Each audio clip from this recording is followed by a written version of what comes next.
We are live. So welcome everybody. I guess this is the official start. This is the start of our experiment. This is episode 15 of the Lean Whiskey Podcast. I'm Mark Graban, and we also have... And I'm Jamie Flinchbaugh. And I guess you know that if you're watching and you see our faces and our names together here on screen, but this is definitely an experiment tonight. This is our first video episode. This is also our first live streaming episode. So, gosh, I guess part of that experiment is will my internet be strong enough tonight? Because people are now starting to watch Netflix and whatever in our condo building. And I don't know what happens if you throw a live broadcast and no one shows up, Jamie. Well, it'd be the same as the rest. We talk to each other and have whiskey. So I think the bottom of the experiment isn't really that bad of a bottom, at least for us. Yeah. Well, hey, we have at least two people here. We've got Bradley Miller, we've got Chris Burnham. So thank you and cheers, and thanks for joining us. So we'll ask the live attendees, feel free to submit questions using the chat box on the live broadcast here. Jamie and I plan on spending more time on Q&A. We're gonna spend a little bit of time chatting, a little bit of time on whiskey. We're gonna talk about what lean, what our work life means to us right now. And then instead of news stories and other things, we're gonna do more Q&A back and forth, right, Jamie?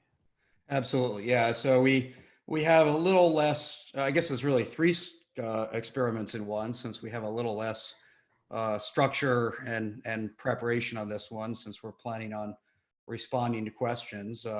Now, these aren't our last experiments. These are our first experiments, but I thought it was an appropriate time to give it a shot. Yeah, and instead of a shot, we're going to be sipping our whiskey as usual. We heard neither one of us are shot downers. We're generally whiskey sippers or drinkers or tasters in that regard. So Jamie's already poured his. I was going to pour mine on camera since we have that option, and we'll talk about what the others are drinking. But before we get to the pour, I'm sitting here in Florida. Liquor stores are open as quote unquote essential services, which, I guess I'm stocked up enough. That's kind of interesting to me that's considered essential. But what's the situation in Pennsylvania, Jamie? Yeah, so Pennsylvania, we've done shelter in place county by county. So we were pretty early because we were fairly near Philadelphia. So we were, right after California, I think, in terms of the shelter in place. But it did include liquor. Now Pennsylvania is, known for the blue laws, and so we didn't always have the most liberal liquor policy as it is. The liquor stores themselves are all state owned, but yes, they are closed. Now we are only 90 minutes from the epicenter where I live.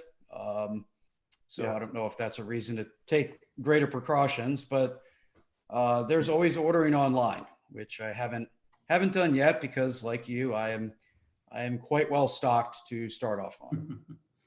Yeah. Here in Florida, there's been a lot of talk in the news about people flying down from New York down to their second homes. Now, I'm in Orlando. There might be more people along the coast and down in South Florida, but my wife and I have been staying at home. I've tried to really limit the grocery store trips. We have tried, though, to support a couple of local restaurants that are now in takeout food only mode. Mm-hmm. So we're trying to strike a balance between staying home and trying to stay safe versus going out rarely, but trying to do so in the smartest way that we can. Yeah, we're family of five, and at least I have one of those underlying conditions they list. So we've been a little more conservative when comes to going out, just not taking any unnecessary risks.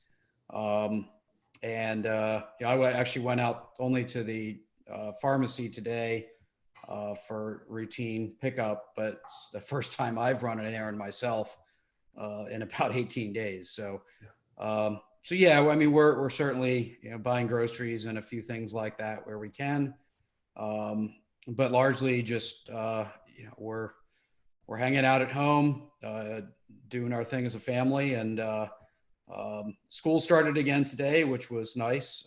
Now, I mean, school at home, but Yeah.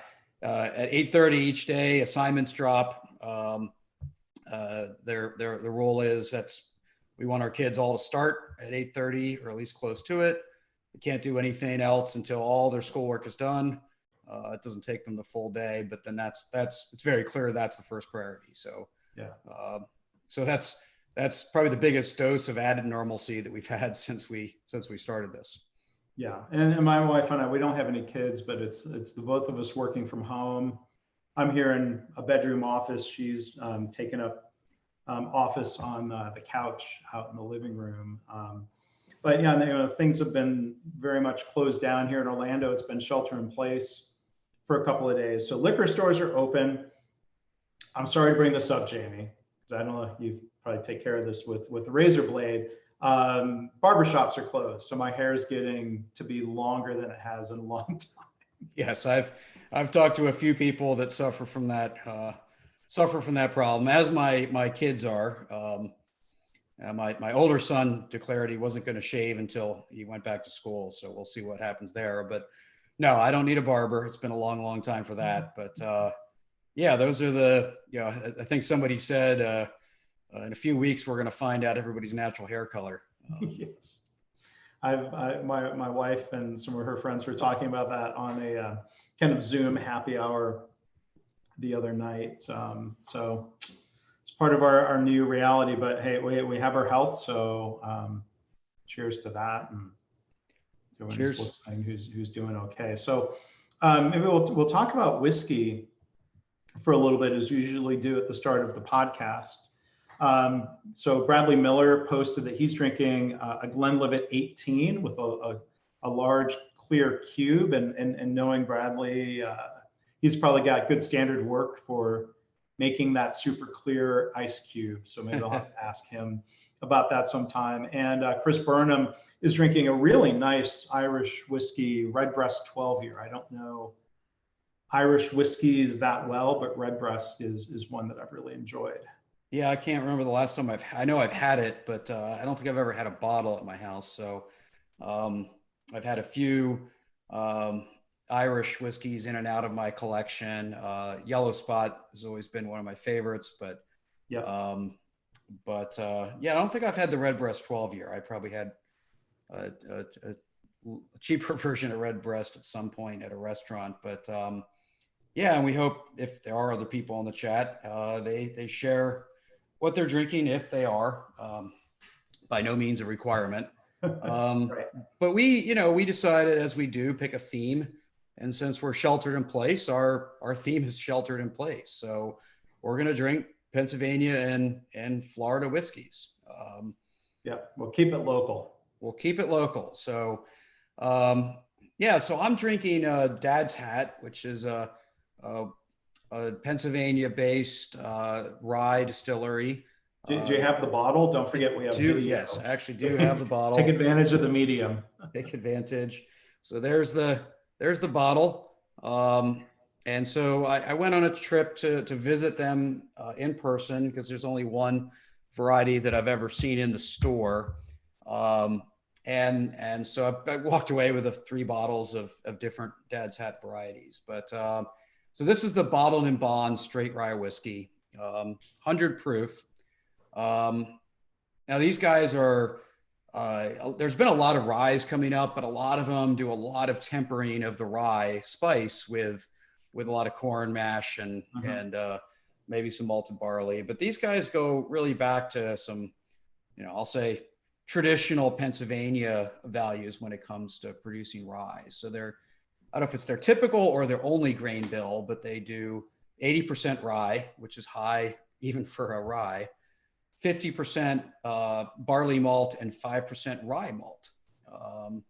This particular one, they aren't all aged 5 years, but this particular one's aged 5 years, which does make a difference. Mhm. It's right outside Philly in a town called Bristol. And interestingly, I don't know if they get all their rye from this farm or just the bulk of it or some of the new stuff.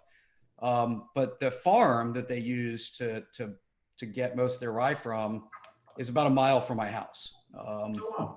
And so I haven't spotted which it's on the road it's on is there's plenty of farms. So I haven't spotted which farm exactly it is, but I am going to have my eyes open to see Yeah. exactly where it comes from. But it's pretty refined. I think the age helped. Even though it's 100 proof, it's really not a ton of heat.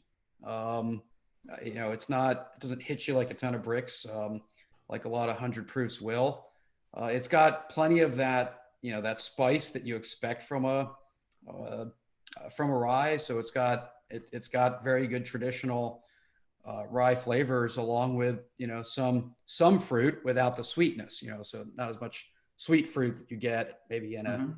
in a bourbon, but you get some fruit in there. At least I do, as well. But it's ever since I got it, I've enjoyed several ryes. I really like the Whistle Pig. Yeah. But I have to say this bottled and bond Dad's Hat. I don't know if it's my favorite, but it's one of my top ryes for sure. I'll have Yeah. to I'll have to go back and get some more. Yeah.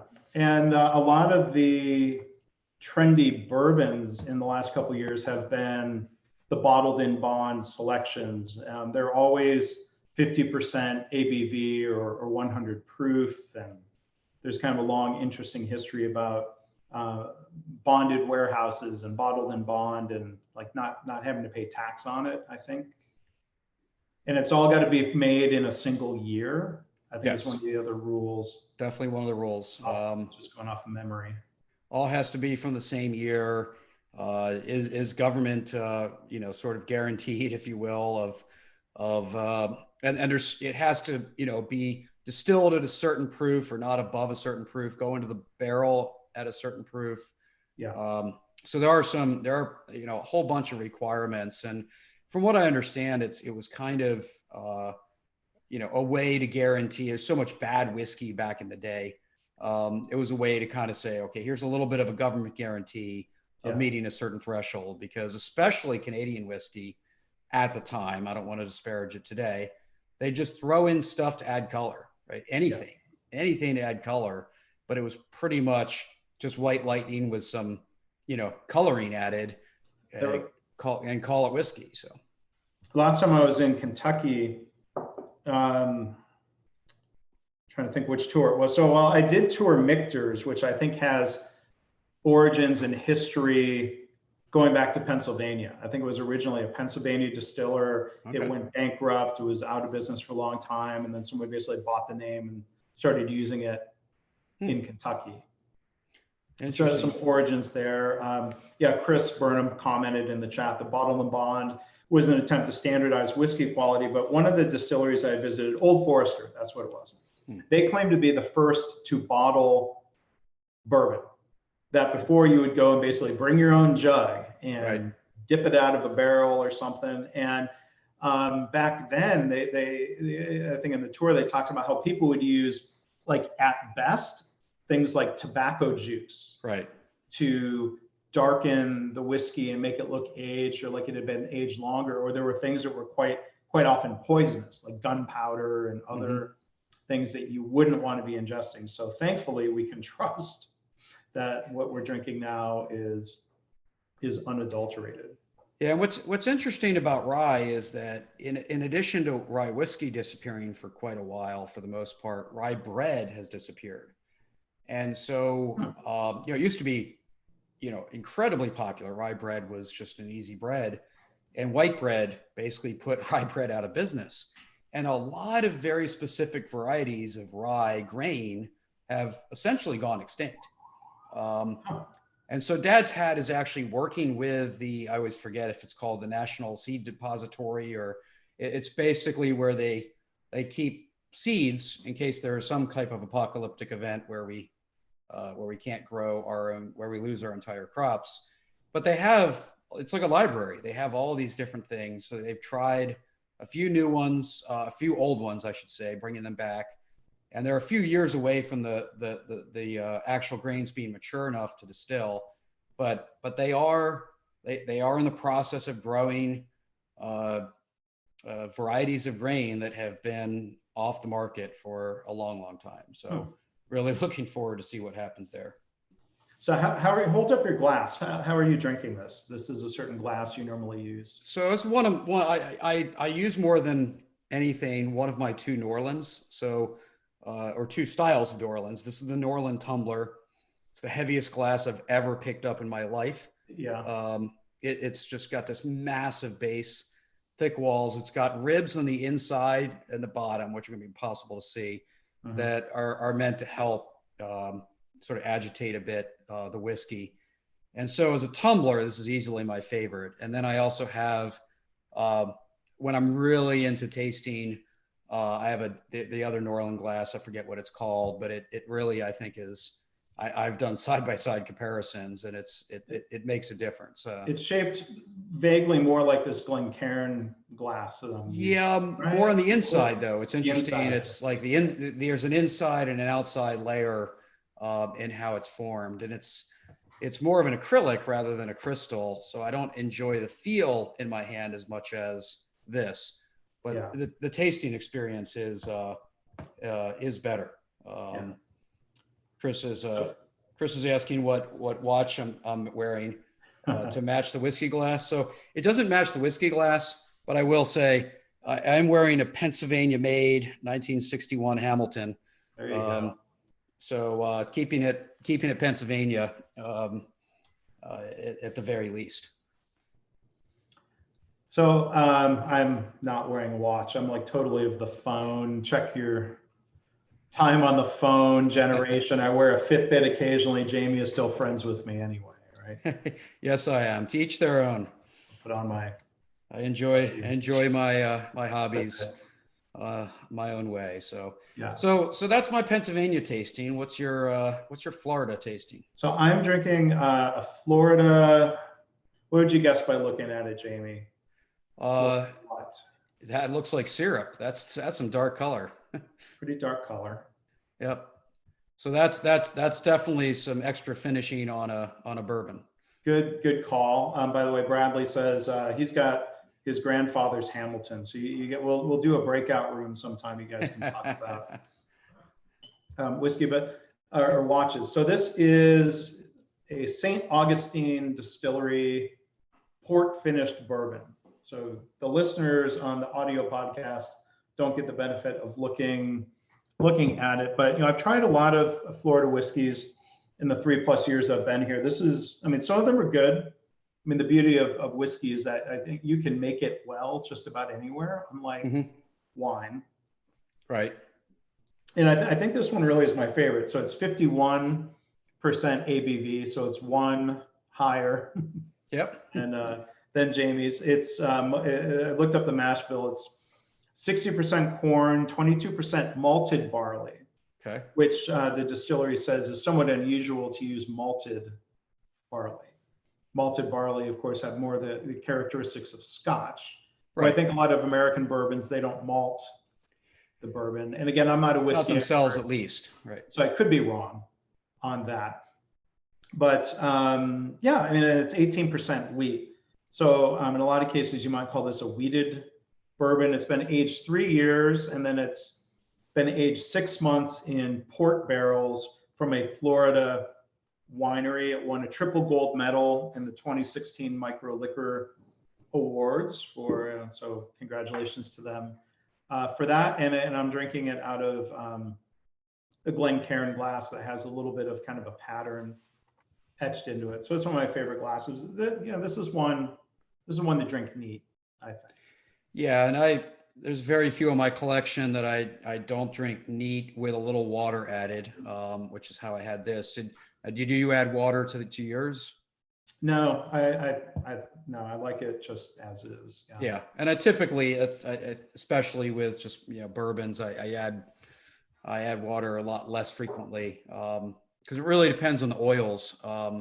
and the interaction with the oils, and there's a lot less of that with I think a lot more with that with the scotches, and the ryes are probably in between, at least my unprofessional experience. But I've had a few port finished bourbons before, actually anything, including a Dad's Hat port finished rye. And I have to say, it really does make a difference. I don't want to say you can taste the port, but the profile changes in a very predictable way.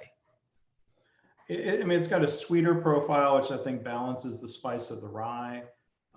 Angel's Envy rye is finished in port barrels. Okay. And that's a fantastic rye. But then there's one that I've had, a Basil Hayden dark rye that like literally like they've added a little bit of port, like the actual liquid. And I think that's a little bit too much. I think the port barrel is a more subtle influence.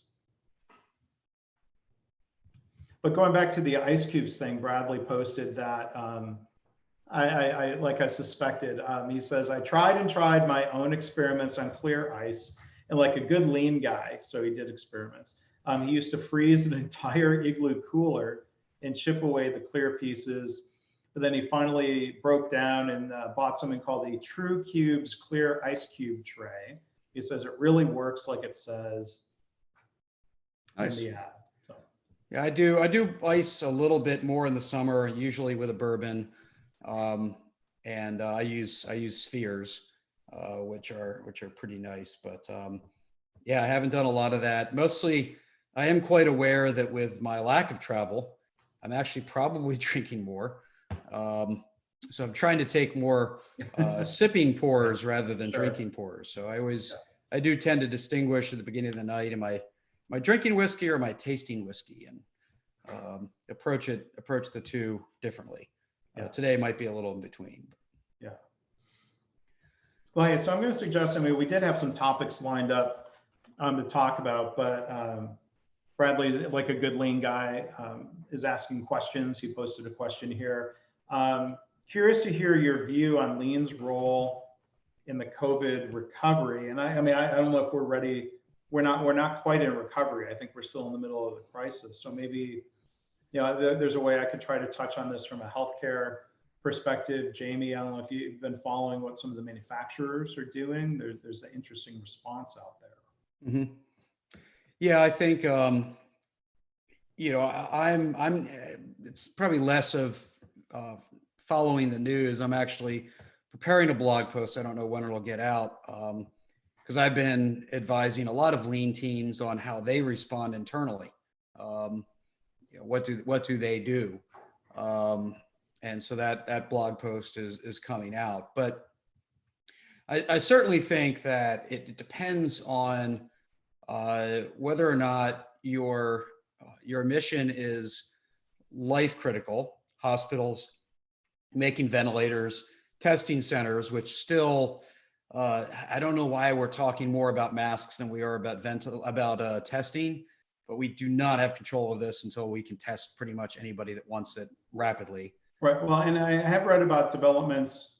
I think the one was a 45-minute test, and I think I even read today about a 5-minute point of care test. Yes, that is coming online next week. It's actually approved in Detroit, starting in Detroit.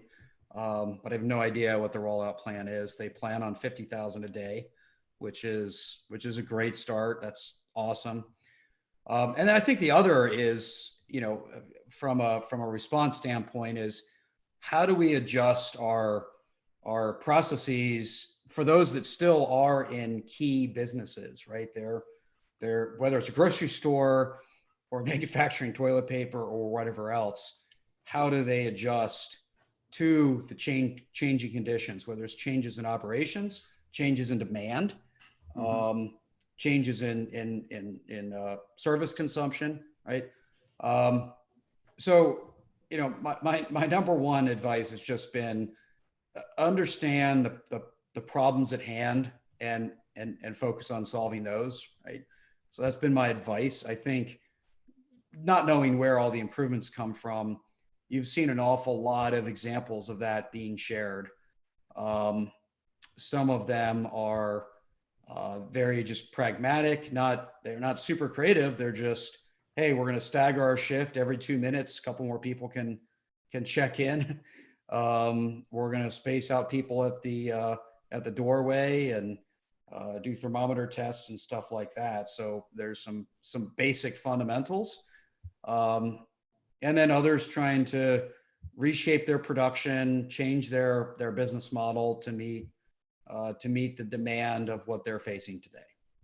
I mean, I saw one company that makes baseball jerseys for the retail market is instead making masks and gowns out of literally material that was going to be used to make replica fan jerseys. And you know, these cloth masks are being used in hospitals these days. They don't stop COVID-19, but apparently they're being worn over the better protective masks to help the masks last longer. Right. You know, there are companies that are like Bauer that makes hockey equipment and helmets is now making face shields for hospitals. So it's great to see organizations that are really being flexible this way to change their products and make something that's much needed. So you've got masks and gowns, ventilators. I think all the automakers are partnering with someone to try to make the ventilators. Yep. And I think the other thing that's fascinating, and since Jamie and I are both MIT guys, yeah, Chris Burnham's right. That company is called Fanatics that does the baseball jerseys. Yeah, unfortunately, it includes Yankees pinstripes. So there's Philly pinstripes in the one picture. There's Philly and New York Yankees. So I guess you gotta accept the good with the bad. Yeah, but it's a Pennsylvania company, so thank you for pointing that out, Chris. But so MIT is developed and they've open sourced it, and there are plans available out there for people to get. Basically, so like ventilators normally cost something in the range of like a relatively inexpensive car. Very complex, electronic, complicated machinery. There's a group at MIT, it was an offshoot of a class. And there's actually an effort I heard about earlier, and I've blogged about it. A hospital in Minnesota partnered with a local engineering and manufacturing company to basically put together something that, instead of trying to recreate the expensive ventilators, they're basically taking what's called an ambi bag, which it's, you know, you may have seen on a TV show. You squeeze it manually. EMT might be using this. But the company in Minnesota and the effort at MIT has come up with a way of, I'm trying to awkwardly illustrate this with my hands, but in the mechanical way, just squeezing that bag in a way that supposedly serves as a fairly effective ventilator. I think far better than saying, oh, it's better than nothing. So I think it's fascinating to see the kind of innovation where something that's maybe $100, orders of magnitude cheaper than the traditional ventilator. So I'd love to see that kind of creativity, whether it's coming out of MIT or collaboration between a hospital and a manufacturing company. Yep. Yeah, and of course with a ventilator, you get the sensors and the other data that you need to do it as well as possible. Now again, solving problems at a systems level versus a spot level is, we can have all the ventilators we want. We don't have respiratory therapists to help manage them, right? And so you know, we have face masks more than we have ventilators. We don't have tests, so we aren't necessarily solving it well at a systems level, but everybody's doing what they can. I think just the point around, I didn't even intend this, but the point around respiratory therapists is, you know, we have seen instances of turning, you know, dermatologists into ICU doctors with a worksheet, basically saying, here's some things to, you know, you still went to medical school. But Chris is asking, do you have any examples of clients or companies using TWI job safety, which I think is an interesting sort of twist on this, because a lot of people's work is changing one way or the other. Now, Yes, that's happening a lot in healthcare right now. having a ton in healthcare. You also have nurses coming back. I saw a friend in Malaysia who just posted 3,000 nurses just came out of retirement, which is, you know, it depends on how long you were retired, how much retraining you're going to need, Right. and how much you're going to get. Right. So you do need, and I've made this argument, you know, even in companies take this out of, I had this conversation this morning, take it out of healthcare. You might have an IT group at a company that can't do much with their SAP stuff, but their collaboration tools with everybody working from home needs more support. So can you take 3 resources from one team and move them over to the other very quickly and adjust? And so, well, and there's some of that happening in healthcare where clinics are being closed down, operating rooms are being shut down to free up resources and supplies for the ICU and for COVID patients. But there are opportunities to redeploy people within healthcare that way as well. yep. And you know, so there's a lot of change happening right now. You know, TWI, to Chris's question, would be a great way to help train people up, like not bring someone in off the street, but Right. to laterally sort of transfer within healthcare. There are nursing journal articles going back to the mid 1940s about TWI or training within industry being used to train new nurses and to train people in healthcare. Patrick Grout from the TWI Institute put out a really good video where he was using TWI methods to train his teenage daughter how to do proper hand washing. Mm-hmm. You know, point out the key points of why you should wipe your hands for 20 seconds and why you should wipe in certain ways. There are big opportunities to use TWI or lean methods, but I think the one concern I have about what's going on in healthcare is that everyone gets into crisis mode and they fall back to what they're familiar with, which might be sort of top-down executives in a conference room writing protocols approach instead of engaging frontline staff. And they might say, oh, the frontline staff are too busy. Well, I'm sure you can find some people who are representatives of frontline staff to help develop some of these new processes. Because I've heard, unfortunately, examples where things didn't seem to be well thought through. And you know, if that's the case, that's where Kaizen comes into play to help people adjust as quickly as possible. Yeah, I think we'll definitely see that. Now, some of that's based on, again, another conversation I've had is simply you might have actually changed from sitting in a conference room to going out and observing, but now you're on a stay-at-home work order, right? And so another conversation I've had is how do you do direct observation or go to the Gemba in this environment? And you know, I think there are solutions from posted cameras that you can watch to you know, streaming from the person at the point of activity.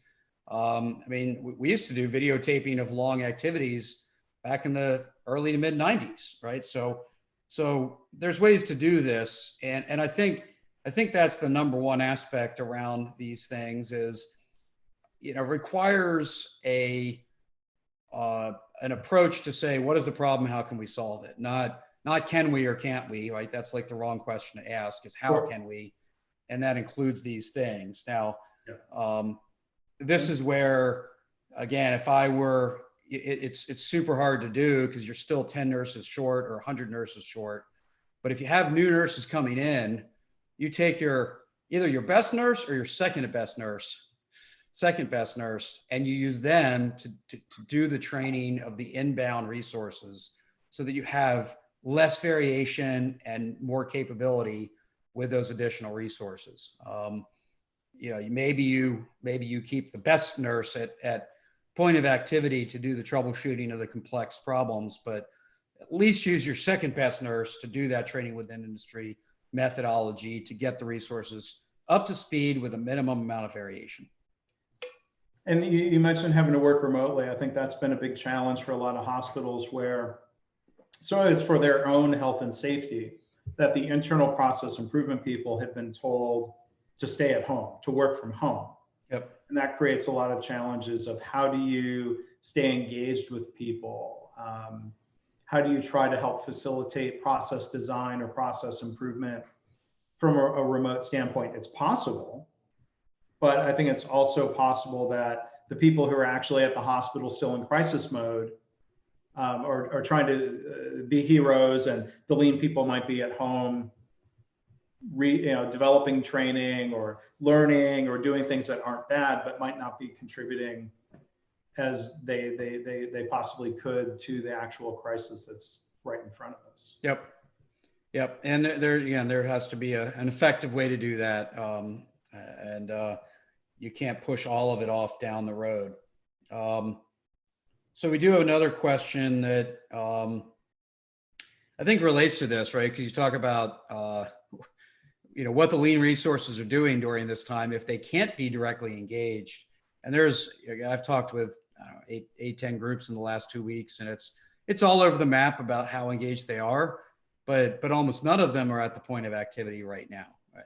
That's for sure, and I think that's best. But one of the questions is, will the crisis naturally help companies to develop lean, putting companies in a tough position? Do you think it is possible some companies might create some lean? And I think that's interesting. I look back at 2001. I look back at 2009, and especially 2009. What tended to happen was companies that weren't already serious dropped out of it. Right? They closed up their lean teams and laid people off and cut their resources. The ones that were already really committed said, hey, let's use those resources over here. I do think we'll see some natural lean, right? Just the creativity and problem solving. I think we'll see some of that. But I don't think it'll lead to anything terribly lasting. I think some companies will get more focused on their purpose, on their culture, on their way of working coming out of this. They'll be more committed with what they have left.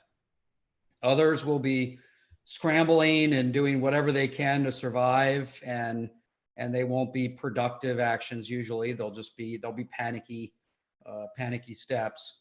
So I do think you'll see a change, but I think you'll see some strengthen, some weaken or disappear. Yeah, I mean, to answer Bradley's question, I mean, it's possible, but I think if you go back even further, looking at Toyota, I want to come back and touch on something else Bradley commented about Toyota. In Japan, post-World War II, and even Japan today, not every company is Toyota. So, I mean, we said, well, people should use lean. Well, there's a long history where we could say that, and it hasn't necessarily been the case. So yeah, some organizations will rise to the challenge, and they'll respond in different ways. But coming back to what Bradley posted, if I did look this up earlier today, Bradley mentions that he saw Toyota is using their people to do charity work.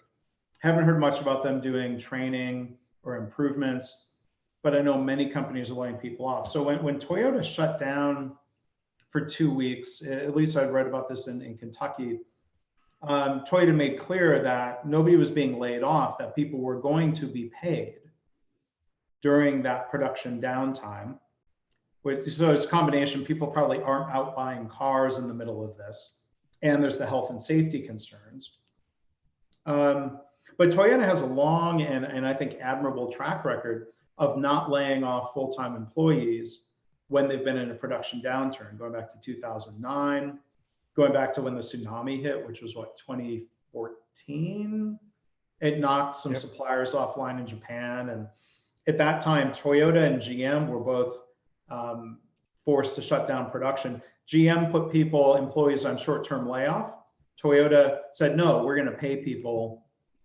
And they have that commitment. And I remember at the time, both GM and Toyota had basically the same amount of money in the bank. So you couldn't make the case that post-bankruptcy GM couldn't afford it. I think it's the difference in culture And arguably that's one manifestation of the respect for people approach. Yep.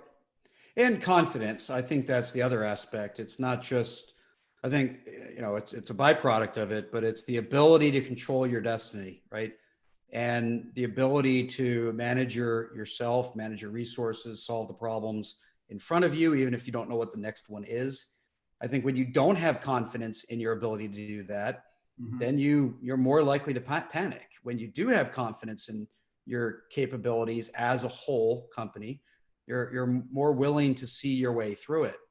And I think we're going to see some of that, particularly in the smaller company world in the coming months. Is we have these loans coming out from the government. Now they're announced, right? Nobody, I don't think anybody's gotten any money yet. And I've done some research on this, where on average, even the express loans that SBA offered, which could be approved in 36 hours, still took up to a month for a bank to decide to give you the money. And that was before we had 100-fold increase in demand, right, to 1,000-fold increase, right? I mean, every small business is analyzing right now. I have 5 emails from various accountants who are doing webinars in the next 2 days about, how do you get your money? So there's no way this money comes out soon. The question then is, do companies have the confidence in their ability to come back or to survive, to bother hanging on to their people? Whether they have the cash or not, you do what you need to do, right? I have no problems with people that are making the choice between reduced hours and pay plus healthcare in order to survive, right? But that's still a decision of confidence in you and your ability as a company to come back. Yeah. So I think we'll see a lot of this. Kevin Miller and I were kind of joking online about Kevin Meyer, yeah, sorry, about the Business Roundtable had announced last year that business is not just about profit; it's about all stakeholders, right? And it feels like the universe just said, "Okay, prove it." Right. And this is companies' chance to prove it, right? It's not why we have this, but in the end, there'll be companies that their culture is stronger because they did prove it, and their employees saw that. And we saw that in companies in 2009, where people left because they thought the company was small or whatever, but then they were the ones helping employees out where others weren't. And those people came back and stayed, right? Because of what happened there. So, yeah. So I'm going to do some research. It'll be interesting to see if the Detroit automakers respond the way they usually do, which is laying people off. Tesla was an interesting case. I want to see what they've decided, but they really fought Alameda County for days. Alameda County had a shelter-in-place order, non-essential businesses have to shut down. Like auto repair, auto parts. I imagine more like your car repair shops were considered essential service, and Tesla apparently interpreted car assembly as being an essential service, which is debatable. Okay, wait a minute, is that really what the law meant? And so then they finally announced, after a lot of pressure and visits from the Alameda sheriff, all right, we're going to shut down, but it's going to take 4 days. Like they produced over the weekend. And I'm going to ask you, Jamie, does it really take 4 days to shut down an auto plant in a controlled way? No, not at all. I didn't think so. It takes, and I'll be honest with this, because I was running one, and we had a suspect power system, and we occasionally got shut down unplanned, and that was not an orderly way. And half the robots forget where they are, and it takes hours and hours to get back up to speed. But basically, we asked for sort of some advanced warning, and within 15 minutes, we could shut down in an orderly way. Now, not in an optimized way, not in a way that preserved cash, like we don't have any parts in the building we don't need. Right. We could do it in 15 minutes. If we got the notice, we could say, okay, put everything where it needs to be, get everybody where they need to be, get all the systems orderly, and then flip the switch and you're down.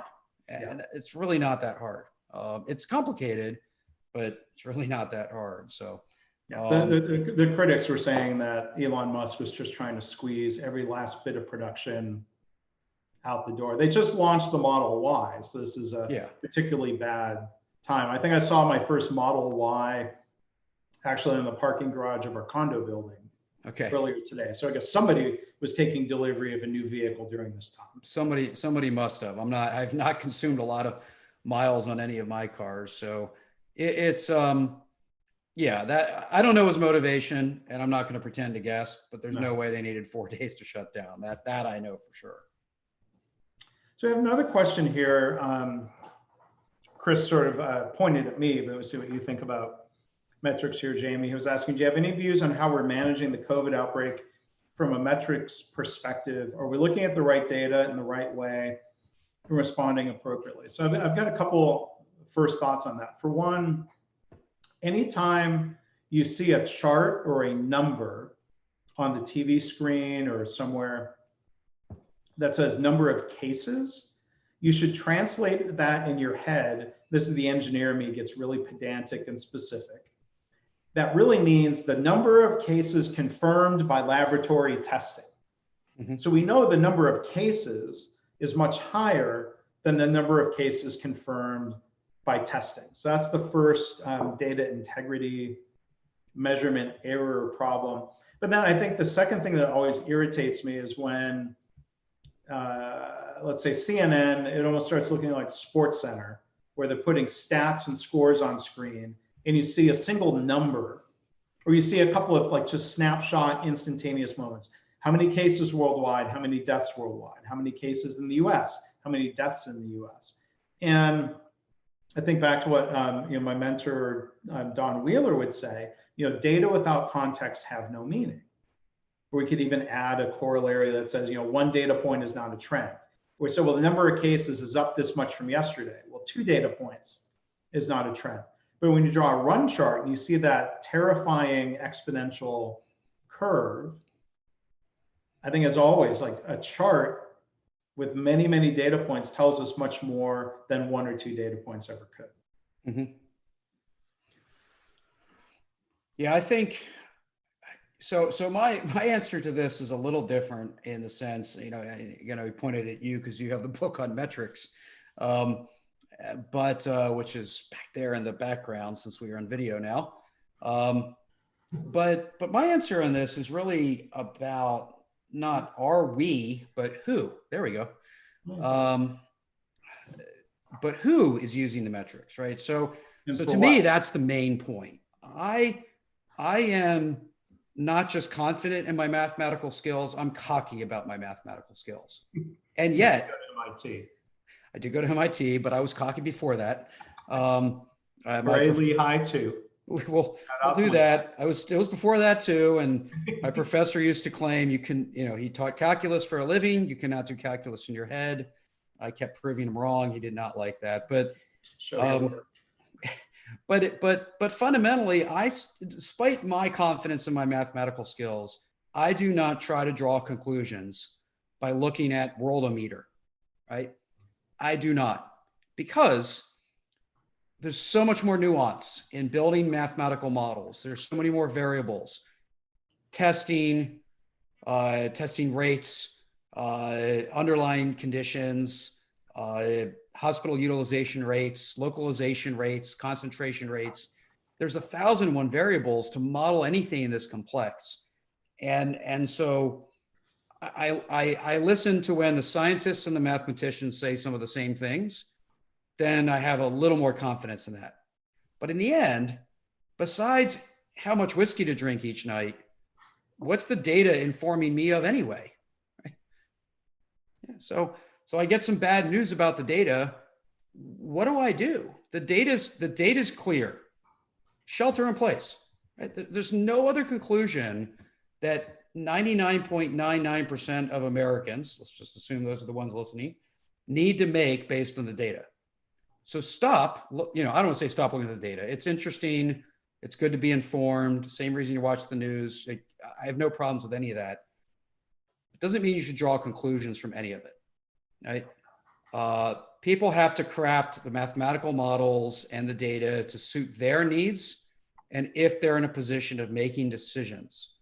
Right now, again, I'm not in a position of making decisions. I am home. I'm not leaving. And so the data is good one day and bad the next. And other than, a little emotional adjustment, that's it. Yeah. So I do believe, and I believe this wholeheartedly, because I see this on Facebook and LinkedIn and other places. We should all stop making amateur conclusions based on a couple of data points that we read in the paper, or that we see online, or that we look on Worldometer or something like that. We've just got to stop. I would extend that point to say, anybody who's a leader in any workplace, please stop making amateur assessments based off of 1 or 2 data points in your workplace as well. Yes, which is, if not the thesis of your book, one of them. But here, I'm going to show, since on video here, you thought this was my book in the background, right? I did. It was way too far away, though. Right. So actually, it's something we bought at a local farmer's market. So here's the book again. Gratuitous plug, Measures of Success. This is not as shiny. Oh, there you go. If you think good engineering is costly and time consuming, try bad engineering. Which bad data management does some of the same problems. Yeah, I mean, I could extend the same thought to the new process development that's happening in crisis mode at hospitals and clinics to deal with COVID-19. If you think good process design is costly and time consuming, try bad process design. Yep. My reminder hanging up here in the office, is kind of old-timey looking sign, but I can see why you thought at a distance why they looked similar enough. I didn't. Yeah, I think it was just the color scheme threw me, and perhaps an assumption that you're, in your Dallas office, I'm used to seeing your book covers behind you up on the wall, which is. You have that in the background there. A nice touch. I have one way back there. So Hitchhiker's Guide on your shelf. Hitchhiker's Guide's way back there, but that's close as you can see. And what's that say on your whiteboard? That says cheers, with my 15-second version of a whiskey glass with some whiteboard markers. So that's good. Keep seeing this whiteboard over my head when I'm on video calls, and thought it could use a message or two from now on. And you use that when you do training videos, right? I use it for training videos occasionally, but honestly, I use it more myself for my own purposes. Really? Okay. I like, when I'm thinking big thoughts, when I'm working on big stuff, I like big paper to brainstorm on. I believe the constraint of paper should not be, or a screen should contain our ideas. So when I'm working on something big, I use that.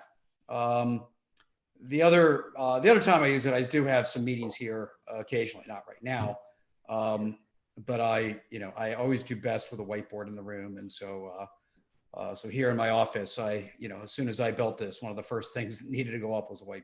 So yeah, it's come in handy for multiple purposes. So I'm going to suggest maybe one last topic before we wrap up, and we don't have a hard cutoff. It's not like YouTube runs out of storage space, but people have been with us almost an hour, and thank you for being part of this experiment. But one thing we're going to talk about was, we're now home a lot more, and like when we're traveling, sometimes funny things happen. But Jamie, maybe I'll ask you to go first. What funny thing has happened to you during this quarantine, stay-at-home, shelter-in-place environment? Yeah, so and I'm not sure it always happens to me. My life has been pretty blessed, honestly. I have enough space to spread out in. My nearest neighbor is a couple hundred yards away. When I go for a walk, I can see, nice horizons. My life is honestly pretty damn nice relative to what other people are suffering through. But having everybody here all the time, and especially with multiple weeks with no school to do, in addition to the inability to leave, are finding ways to be entertained, knowing that we would be together for a long time has been the challenge.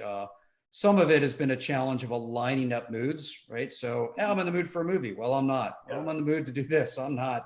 So it hasn't always worked. But our living room is now a fort. Lots of sheets and cushions on the floor, and it's been like that for quite a while. Don't see that changing anytime soon. But the most interesting thing I think we've done is Lego Masters. So for those who have seen the show, Lego Masters is design build-offs, right? So they give them a challenge, and then these people compete, and then there's a winner and there's a loser, and it's typical reality show stuff. And and so we've enjoyed that show. I'm not entirely sure why. I don't enjoy a lot of those reality shows, but it's been fun. It's just Legos, right? It's pretty cool stuff. So we've decided to have a family competition. So we're 3 rounds into it. Every Saturday we've had 2-hour builds. We did monsters the first round. We did architecture the second. We did cars the third. And everybody in the family, we have all the kids' Legos apart in one room. We're building in another. And we have a build competition. And it's pretty intense. It's 2 hours of focused building. And then we judge each other. And we have a running tally to see how everybody's doing. And it's not something I ever thought we would do, but we've so far consumed about 6 hours with this. And we're already planning for next weekend. So I had some internet problems because maybe too many people were starting to stream shows like Lego Masters on the internet. But I'll go back and listen to the recording and hear the whole story, Jamie. But one other thing, you talked about, and we're both blessed and fortunate. And it's good to recognize that. But I was going to ask you, I'm going to put you on the spot, Jamie, because you had posted an offer online to help others. And I thought I'd ask you to share that here in the podcast. Yeah, well, I've actually made 2 specific offers. One is my online training. So I have a private platform that I do video training through that I normally sell company subscriptions for them to use as they want. So I've made the offer that anyone can sign up for 2 free courses, basically during the length of this crisis, so that they can educate themselves while they're at home. So we had so many people take us up on that we've had to increase our subscription for the number of users, and I'm happy to do that. So, good. So that's one offer I've made. The other, which I've been glad people have taken me up on, is small businesses are struggling. Average days on hand of cash is 28 days for a small business. And so I've offered to provide just whatever advice I can help them think through how to either survive or set themselves up for the long term through this crisis. And that's free of charge as well. And so I've had several people take me up on that, and hard conversations, because they're usually fairly dire, but hopefully productive conversations. And that'll certainly extend for the duration of this crisis as well. Well, thank you for offering that. And then if someone's watching or listening, how do you suggest they reach out to you? They can find you on LinkedIn. They can, and I'll put I'll put a post up, a link to the post about the free training, but either through the jflinch.com website or directly on LinkedIn. For either one of those is fine. Okay. And one thing I've been trying to do, next week, I'm going to be starting a book club around my book, Measures of Success. And I think at this point that may be full for the size of being able to do an interactive group.